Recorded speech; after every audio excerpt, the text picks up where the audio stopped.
नया साल शुरू हो चुका है। आप सबको इस नव वर्ष की बहुत बहुत शुभकामनाएं। Wishing you all a very happy new year. 2025 भी हर साल की तरह बहुत सारी उम्मीदें लेकर आया है। जब भी कोई नया साल शुरू होता है हमें उससे बहुत सारी उम्मीदें होती हैं। हमें ऐसे लगता है कि कुछ बड़ा होगा इस बार, कुछ अच्छा होगा इस बार। बहुत सारे रेजोल्यूशंस बनाते हैं, बहुत सारे वादे करते हैं खुद से ज़िंदगी को बदलने के लिए, अपने आप को बदलने के लिए, अपनी बेहतरी के लिए। लेकिन पता नहीं कैसे जैसे जैसे वक्त बीतता जाता है वादे टूटते जाते हैं।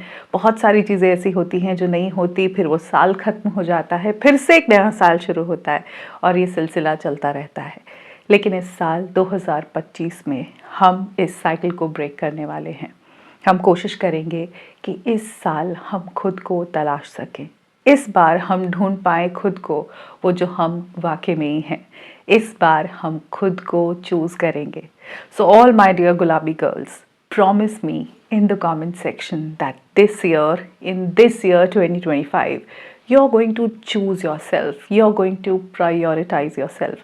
क्योंकि अब तक सब लोगों ने आपके आसपास आपको नेग्लेक्ट किया है, बहुत सारे ताने मारे हैं, बहुत बार नीचा दिखाया है, बराबरी का दर्जा नहीं दिया, इज्जत नहीं मिली, वैल्यू ही नहीं किया।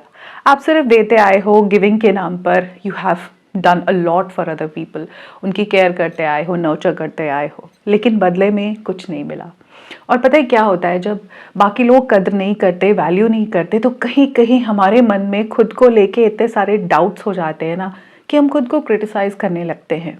हम अपने आप से दूर होने लगते हैं। प्यार तो बहुत दूर की बात है, कहीं शायद हम खुद से नफरत करने लगते हैं। तो सबसे पहली चीज़ इस बार जो हम करेंगे, इस सेल्फ क्रिटिसिज्म को जहाँ तक हो सके अवॉइड करेंगे कॉन्शियसली।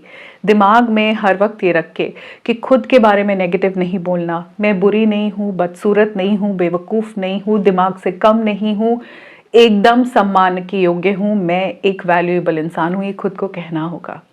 दुनिया बैठी है हमको क्रिटिसाइज करने के लिए, बुरा भला बोलने के लिए, लेकिन हम अब से इस नए साल में खुद को कभी क्रिटिसाइज नहीं करेंगे। और साथ ही में बहुत सारी ऐसी चीज़ें हैं जिन्हें हम एक्सेप्ट करेंगे अपने बारे में। हम सब में कुछ कमियां हैं, हम सब में कुछ स्कोप फॉर इम्प्रूवमेंट हैं, कुछ ऐसी चीज़ें हैं जिन्हें हम बदल नहीं सकते।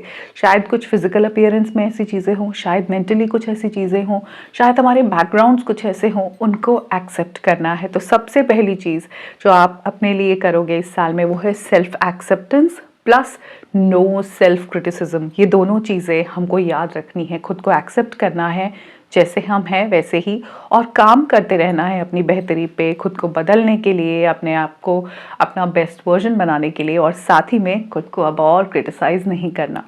बहुत कुछ ऐसा चलता रहेगा, बहुत सारी चीज़ें ऐसी होती रहेंगी जो हमें नेगेटिव फील करने पे मजबूर कर देंगी। बहुत कुछ ऐसा होगा जो हमारे हिसाब से नहीं होगा, हमें बहुत पसंद नहीं आएगा, लेकिन हमको गिव इन नहीं करना। उस इमोशन को कॉन्शियसली अपने से दूर रखना है। उसके लिए हमें अपने आप को सराउंड करना होगा पॉजिटिव इन्फ्लुएंसेस से। ऐसे लोग जो ज़िंदगी में पॉजिटिविटी लाते हैं, ऐसे लोग जो हमें सपोर्ट करते हैं, सपोर्टिव पीपल, उनसे अपने आप को घेरना होगा। हो सकता है रियल लाइफ में ऐसे बहुत कम लोग हों, आपके परिवार में ऐसे बहुत कम लोग हों, कोई ऐसे अच्छे लोग भी हों तो डायरेक्ट शायद आप उनसे रिश्ता नहीं रख सकते। होता है ना, इन लॉज में कोई एक अच्छा लगता है लेकिन मम्मी जी की परमिशन के बिना आप डायरेक्ट फ़ोन नहीं कर सकते। कई बार फैमिली में कोई अच्छा हो लेकिन मम्मी पापा की उनसे बनती नहीं, हमें बहुत पसंद है। तो ऐसा हो सकता है कि रियल लाइफ में हम ऐसे बहुत सारे लोगों के टच में ना रह पाएँ जो पॉजिटिव हैं, लेकिन ऑनलाइन मीडियम में तो हम ऐसा कर सकते हैं कि हम अपने आप को सराउंड कर सके ऐसे लोगों से जो पॉजिटिव है, जिनसे नेगेटिविटी कम आती है, जिनसे सपोर्ट फील होता है और जिनसे इंस्पिरेशन मिलती है ज़िंदगी में कुछ बेहतर करने की। तो दूसरी चीज़ जो आप करोगे वो ऐसे लोगों को तलाशोगे ऑनलाइन या ऑफलाइन जो आपकी ज़िंदगी में पॉजिटिविटी भर सके, जिनकी मदद से या जिनके इंस्पिरेशन से आप अपने आप को स्टेप अप करने के लिए प्रेरित हो सको। ऐसा हमको करना है।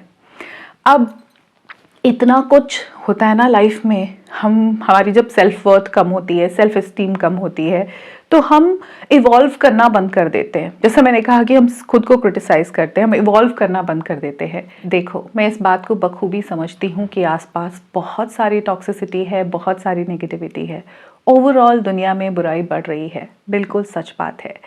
लेकिन हमको अपनी ऑथेंटिसिटी को तो मेंटेन रखना है ना। अगर हम खुद को क्रिटिसाइज़ करते रहेंगे, अपने बारे में बुरा भला बोलेंगे, तो हम कैसे वो बन पाएंगे जिसके लिए हम पैदा हुए हैं। तो जो तीसरी चीज़ हम करेंगे वो है कुछ नई learning. Learn continuously just to evolve into your authentic self. Authentic self समझते हो, जो आप एक्चुअली में हो। अभी तो आपने कठपुतली की ज़िंदगी जी है। धागे हमारे बड़ों के हाथ में थे, जो उन्होंने कहा वही करना है, जैसे कहा वैसे करना है, जो पहनने को बोला वो पहना, जिससे जैसे बात करनी है करी। मन अंदर से रो रहा है, बहुत दुखी है, लेकिन चेहरे पे स्माइल फ्लैश की, क्योंकि हमें ऐसा कहा जा रहा था। अपनी मर्जी का कुछ नहीं किया। करियर भी वही चूज़ किए जो सबसे सही बड़ों के हिसाब से थे। जो जो जैसे कह रहा है, वैल्यू सिस्टम भी उनके हिसाब से बना लिया। लेकिन अंदर एक जंग चल रही है, ये तो मैं नहीं हूँ। अगर हमें वो बनना है जो हम हैं, हमारी कुछ कमाल की क्वालिटीज़ हैं, हमारे अंदर कुछ ऐसे टैलेंट्स हैं, हमारे अंदर कुछ कैपेबिलिटीज़ हैं, जो चीज़ें नेचुरली बाय बर्थ हम में बहुत अच्छी थी, कुछ कला ऐसी थी जो कमाल की थी, अगर उसको नर्चर करना है तो हमें नई लर्निंग करनी पड़ेगी। और आजकल की टेक्नोलॉजी इतनी एडवांस्ड है कि उसके लिए हमें कहीं बाहर जाने की ज़रूरत नहीं है।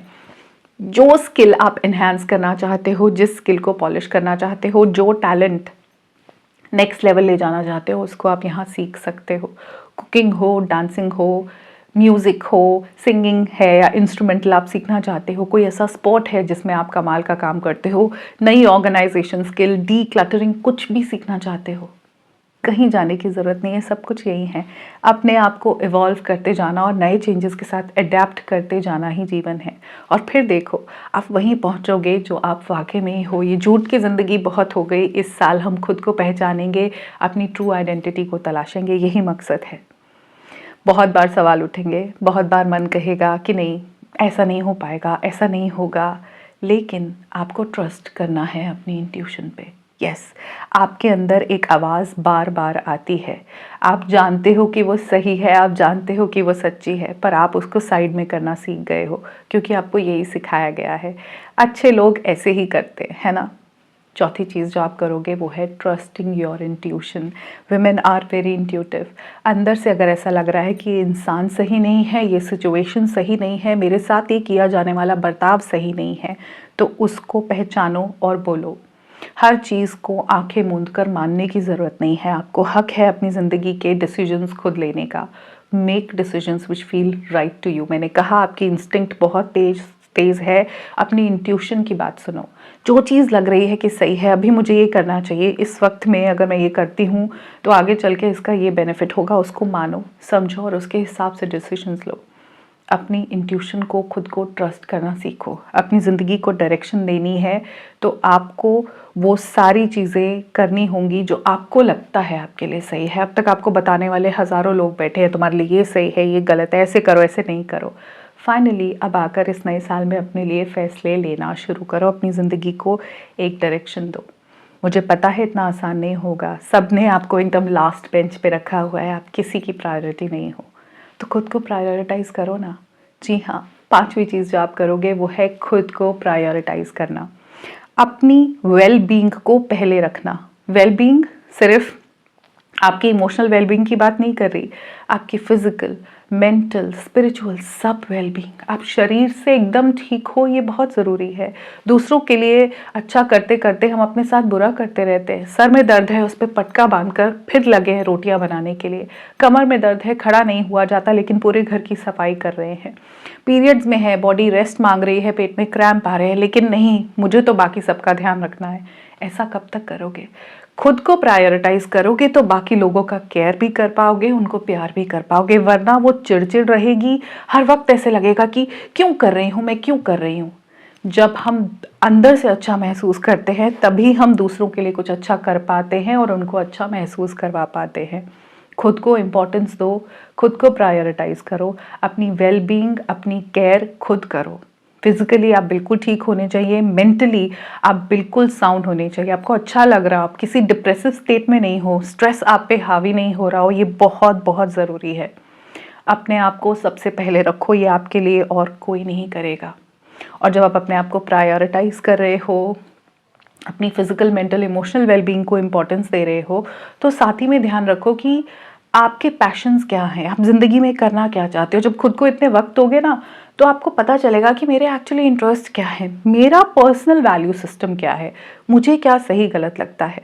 तो छठी चीज़ जो हम करेंगे वो करेंगे रिफ्लेक्टिंग ऑन योर इंटरेस्ट। आपके इंटरेस्ट क्या हैं, आप क्या करना चाहते हो। यहाँ पे मैं क्रिएटिव बेंट की बात कर रही हूँ। मैं अभी ये नहीं कह रही कि फटाफट जाके कोई जॉब ज्वाइन करो। I am talking about what you love to do. ऐसी क्या चीज़ें हैं जिनमें आपका इंटरेस्ट है। एम्ब्रॉयडरी क्या आपको अच्छी लगती है, कोई पेंटिंग बनाना बहुत अच्छा लगता है, art come naturally to woman. तो अपने इंटरेस्ट, अपने पैशन, अपने वैल्यू सिस्टम को अलाइन करके एक रास्ता अपने लिए ढूंढो। तो जब आप प्रायोरिटाइज करोगे, नेचुरली आप अपने आप को ज़्यादा बेहतर समझोगे, अपने साथ वक्त बिताओगे, तो खुद को पहचान पाओगे कि आप चाहते क्या हो। रिफ्लेक्ट करो, खुद पे ध्यान दो। और इसी से मैं अगले स्टेप पे आती हूँ। जो सातवीं चीज़ आप करोगे वो है अपनी स्ट्रेंथ्स को आइडेंटिफाई करना। कुछ चीज़ें ऐसी होती है जो हम बहुत अच्छी नहीं कर पाते, और उसको रियलाइज़ कराने के लिए तो हमारे खुद के लोग बैठे हैं। हमारी वीकनेस पे बार बार सुई छुपाने के लिए। हमें खाना अच्छा बनाना नहीं आता, हमारा घर साफ़ नहीं रहता, हमारे घर में जाले लगे हैं, हमारी रसोई ऐसी है, हमने कपड़े इतने दिन से नहीं धोए, घर बिखरा है, चादर नहीं बदली। कमियां निकालने के लिए सब बैठे हैं। आपकी स्ट्रेंथ क्या है। हो सकता है कि घर बहुत साफ आपसे नहीं रखा जाता हो, लेकिन खाना आप कमाल का बनाते हो। मे बी खाने में जो कहते हैं ना, एक हाथों में स्वाद होता है, आपका उतना नहीं है, लेकिन घर आप कमाल का ऑर्गेनाइज करके रखते हो, है ना। आप समझ रहे हो, हर इंसान की एक स्ट्रेंथ होती है। कोई भी यहाँ पे बहुत परफेक्ट नहीं है कि सब कुछ कर सकते हैं। जो स्ट्रेंथ है उसको और स्ट्रांग करना है, और बाकी चीज़ों को मैनेज करना है। करना सब कुछ है, लेकिन स्ट्रेंथ्स को अगर आप समझ पाओगे, उसे आइडेंटिफाई कर पाओगे, तो आप धीरे धीरे अपने एरिया ऑफ ग्रोथ पे काम कर पाओगे कि जो चीज़ ज़्यादा अच्छी है उसको पॉलिश करके मैं ग्रो कर सकती हूँ लाइफ में। वीकनेस पे फोकस करेंगे, ये मेरी वीकनेस है, इसको ठीक कर लूँ, तो सारी एनर्जी उसमें चली जाएगी, स्ट्रेंथ वेस्ट हो जाएगी। हमें चमकाना है अपनी क्वालिटीज़ को, जो चीज़ें हमें वाकई में अच्छी है। तो अपनी स्ट्रेंथ को पहचानो, उस पर काम करो, वहाँ से आपकी ग्रोथ का रास्ता निकलेगा। समझ रहे हो ना आप मेरी बात, की वीकनेस पे हर वक्त हम फोकस नहीं करेंगे।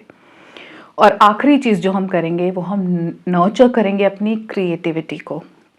बहुत मटेरियलिस्टिक वर्ल्ड है, सब तरफ पैसों पैसों की बातें हो रही हैं। औरत भी पैसा कमाए, आदमी भी पैसा कमाए, पैसा कमाए। शहर में दो कमाई के बिना नहीं चल सकता। कमाई कमाई कमाई, पैसा पैसा पैसा, brands brands brands, foreign vacation, बड़ी गाड़ी, बड़ा घर। आपको हर कोई यही बताएगा पैसा बनाओ पैसा बनाओ पैसा बनाओ। इस बीच में हमारी क्रिएटिविटी खो गई है। वुमेन को चाहिए अपनी क्रिएटिव साइड। अगर आप एक्चुअली जो वुमेन अपने फुल फेमिनिन में उससे पूछोगे, तो वो पैसे की होड़ में नहीं रहना चाहती। वो चाहती है एक क्रिएटिव आउटलेट, वो चीज़ जो उसमें खास है, क्रिएटिविटी, जिससे उसको क्रिएटिव सेटिस्फैक्शन मिलता है। जैसे cooking, it is a very creative thing. हर रोज़ कुछ नई डिश ट्राई करना। पेंटिंग एक क्रिएटिव चीज़ है। रंगोली बनाना एक क्रिएटिव चीज़ है। जहाँ पे हर रोज़ कुछ नया करने को मिले, वो होता है क्रिएटिविटी। वो अपनी क्रिएटिविटी को आउटलेट देना चाहती है। तो आप ऐसी अपनी एरिया ढूंढो जहाँ आप हर रोज़ कुछ क्रिएटिव कर पा रहे हो, कुछ नया कर पा रहे हो, अपने ऑलरेडी प्रेजेंट स्किल्स को चमका पा रहे हो। तो नर्चर करो अपनी क्रिएटिविटी को, और साथ में ऐसे रिलेशनशिप्स को जहाँ से आपको स्ट्रेंथ मिलती है, जॉय मिलता है, सेंस ऑफ फुलफिलमेंट मिलती है। ऐसे रिश्ते जो आपको फुलफिल्ड फील कराते हैं, फुलफिलमेंट समझते हो कि पूरा भरपूर महसूस करते हो। हम ऐसे रिश्ते सालों से निभाते आ रहे हैं जिनसे नेगेटिविटी मिलती है, जिनसे हमको बहुत क्लियरली पता चलता है कि वो हमको पसंद नहीं करते, मगर हमको निभाना है। पीपल प्लीजिंग भी तो हमारे अंदर कूट कूट के भरी है। लेकिन अब इस नए साल में रिश्ते ऐसे बनाएंगे और ऐसे नर्चर करेंगे जिनसे हमें वाकई में ही अच्छा लगता है, जिनके साथ हमें फील गुड आता है कि इनके साथ जब कुछ वक्त बिताया, वो रिश्तेदार, वो लोग, वो दोस्त भी, जिनसे जेलसी नहीं होती, जिनके अंदर से इनसिक्योरिटी की बू नहीं आती, जो लोग अपने लगते हैं, उनको नर्चर करो। ये बहुत सारा कुछ आलतू फालतू का हमने घर में भी सामान इकट्ठा किया है और रिश्तों के नाम पे भी इकट्ठा किया है। Be selective, choose yourself. अपने आप को प्रायोरिटाइज करोगे, खुद को पहले रखोगे, खुद को इम्पोर्टेंस दोगे, तो सेल्फ वर्थ यहाँ से यहाँ पहुँचेगी। और जब सेल्फ वर्थ उठती है ना, तो एक औरत ट्रूली चमकती है। जब वो खुद को वैल्यू करने लगती है, फिर उसे फ़र्क नहीं पड़ता कि कोई वैल्यू करता है कि नहीं, और तभी आसपास वाले भी वैल्यू करते हैं। जब तक आप लोगों के जूतों में गिरे रहोगे, जब तक आप उनको बहुत बहुत खुश करने में लगे रहोगे, कोई कदर नहीं करेगा। ये बड़ा कड़वा सा एक लेसन है, लेकिन ये सच है। खुद को वैल्यू करो। जब आपको लगता है ना कि आप कोई चीज़ हो, जब आप खुद को रिस्पेक्ट करते हो, तो आपके आसपास वाले ऑटोमेटिकली आपको रिस्पेक्ट करना शुरू कर देते हैं। ये साल 2025 आपका है। आपको खुद को ढूंढना है, खुद को चूज़ करना है, खुद को पहले रखना है। फिर देखो कैसे आप एक सितारे की तरह चमकोगे और कैसे गुलाबी रंग आपके गालों पर और आपकी ज़िंदगी में चमकने लगेगा। तो ऐसे ही एक पॉजिटिव नोट पर मैं मिलूंगी बहुत जल्द अपने अगले वीडियो में। तब तक अपना ध्यान रखिए, खुद से बहुत ज़्यादा प्यार करते रहिए। नमस्कार।